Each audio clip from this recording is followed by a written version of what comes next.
मंडळी दिनांक 22 जानेवारी 2023 रोजी सातारा जिल्ह्याच्या कोरेगाव तालुक्यात बैलगाड्यांचा जंगी अड्डा पार पडला। दरवर्षी 23 जानेवारीला साजऱ्या होणाऱ्या स्वर्गीय हिंदू हृदय सम्राट बाळासाहेब ठाकरे यांच्या जयंतीनिमित्त तो अड्डा भरवण्यात आला होता। त्याचं नियोजन कोरेगाव शिवसेना शहर प्रमुख अक्षय संजय बर्गे यांच्या अध्यक्षतेखाली करण्यात आलं होतं। प्रथम क्रमांकासाठी स्प्लेंडर गाडी बक्षीस असल्यामुळे त्या शर्यतीवर तमाम शर्यत प्रेमींचं लक्ष लागून राहिलं होतं। शर्यत शौकीनांच्या मते आजपर्यंत कोरेगावमध्ये इतका पारदर्शी आणि भांडणरहित अड्डा कधीच झाला नव्हता। त्यानिमित्तानं त्या संपूर्ण अड्ड्याचा घेतलेला हा संपूर्ण आढावा। नमस्कार, मी प्रथमेश आणि तुम्हाला तर माहिती आहे आपला विषयच भारी।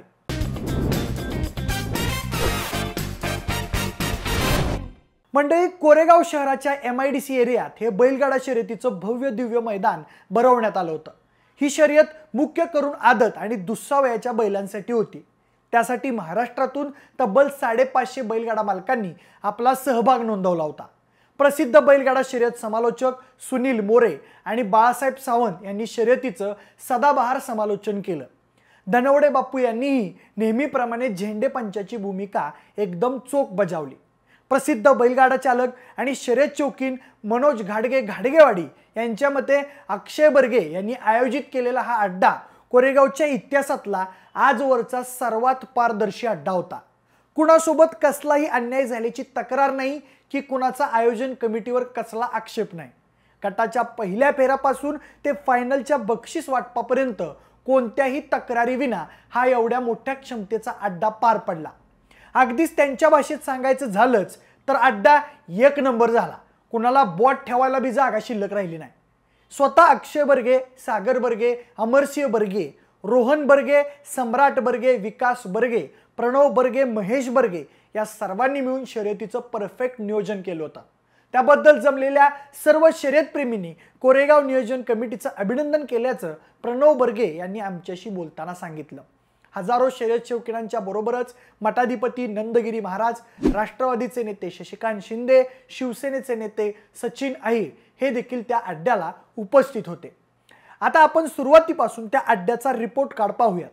तर मंडळी, 1000 फुटाच्या ट्रॅकवर एकूण 9 फाट्या आखण्यात आल्या होत्या। 550 बैलगाड्यांपैकी 340 गाड्या आदत वयातील खोंडांच्या होत्या, तर 200 गाड्या दुसऱ्या वयातील बैलजोडीच्या होत्या। अड्ड्यावर सुसगावकरांचा बकासूर, धनवडे बापूंचा सर्जा, वाघावकरांचा निशान, कळंबीकरांचा शंभू, जावेदभाई तांबवेकरांचा सर्जा, बबनदादा लासूरने यांचा रोमन, भिवघाट एक्सप्रेस वजीर, मॅगी, मदन अप्पारेटर यांचा पाखऱ्या, राहुल कापले यांचा पन्हाळा अशी नामांकित बैल हजर होती। मैदानावर आदत आणि दुसऱ्या वयातील बैलांचे वेगवेगळे गट पळवण्यात आले। त्यापैकी आदतचे एकूण 40 तर दुसऱ्या बैलांचे एकूण 24 गट पळवण्यात आले। त्यानंतर सेमीफायनलसाठी पात्र ठरलेल्या आदत बैलांचे 5 सेमीफायनल पळवण्यात आले, तर दुसऱ्या बैलांचे एकूण 3 सेमीफायनल पळवण्यात आले। त्यानंतर आदत आणि दुसऱ्या बैलांच्या शर्यतीमध्ये ज्या गाडी मालकांच्या बैलगाड्या जिंकल्या त्या सर्वांना एकत्रितरित्या फायनलसाठी पळवण्यात आलं। आता फायनलमध्ये ज्यांनी प्रयत्नांची शर्त करून विजेतेपद मिळवलं त्या सर्वांची नावं आता आपण 8व्या नंबरापासून पहिल्या नंबरापर्यंत ग्राफिक्सच्या माध्यमातून जाणून घेऊया। तर मंडळी, आयोजन कमिटीचे सदस्य प्रणव बर्गे यांच्या सांगण्यानुसार 8वा, 7वा आणि 6वा नंबर काही कारणास्तव एकत्रित वाटून देण्यात आला। त्यासाठी अनुक्रमे आनंदराव बिसे तारुक, बजरंग ग्रुप सासवड, हिंद केसरी संजा ग्रुप शिरसवडी या गाडी मालकांच्या गाड्या विजयी ठरल्या। त्यासाठी त्यांना प्रत्येकी 7700 रुपये रोख आणि सन्मान चिन्ह देण्यात आलं। पुढे 5व्या नंबरसाठी गजानन प्रसन्न SP बॉयज हेळगाव यांची गाडी विजयी ठरली। त्यासाठी त्यांना 15123 रुपये रोख आणि सन्मान चिन्ह देण्यात आलं। त्याचप्रमाणे 4थ्या क्रमांकासाठी ओंकार प्रदीप खराडे तडवळे यांच्या बैलजोडीनं नंबर केला। त्यासाठी त्यांना 21123 रुपये रोख आणि सन्मान चिन्ह देण्यात आलं। आता उरलेले जे 3 क्रमांक आहेत त्यांची नावं जाणून घेऊच, पण त्याआधी सांगण्यासारखी गोष्ट म्हणजे आयोजन कमिटीच्या मते त्या तिन्ही मालकांच्या बैलगाड्यांमध्ये अटीतटीची स्पर्धा पाहायला मिळाली। शेवटपर्यंत कोण विजय होणार याची धाकधूक प्रेक्षकांना लागली होती। आता आपण ग्राफिक्सच्या माध्यमातून उरलेल्या तिन्ही विजेत्यांची नावं जाणून घेऊयात। तर 3ऱ्या क्रमांकासाठी प्रकाश निकम जयपूर व न्हावीकरांचा घरचा साज हौशा आणि लाडक्या यांची गाडी विजयी ठरली। त्यासाठी त्यांना 31,123 रुपये रोख आणि सन्मान चिन्ह देण्यात आलं.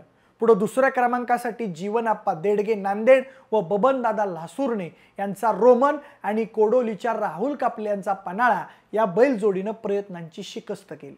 त्यासाठी त्यांना 51,123 रुपये रोख आणि सन्मान चिन्ह देण्यात आलं. आता उरलेल्या प्रथम क्रमांकाच्या विजेत्याचं नाव ऐकून तुम्हाला पण आश्चर्यच वाटेल, कारण मागच्या काही दिवसांपासून ती बैलजोडी सतत कोणत्या ना कोणत्या मैदानावर प्रथम क्रमांकाची मानकरी ठरत आहे.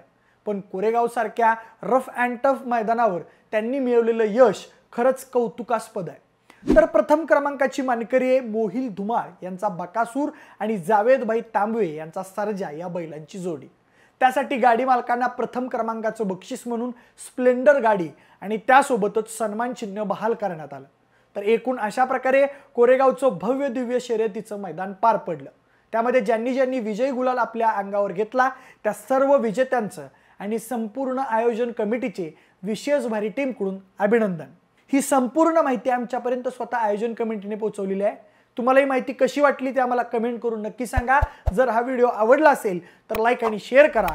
अजून अशाच प्रकारचे व्हिडिओज पाहण्यासाठी आमच्या विशेष भारी या यूट्यूब चॅनलला देखील सबस्क्राईब करा.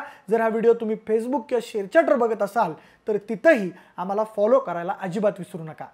धन्यवाद.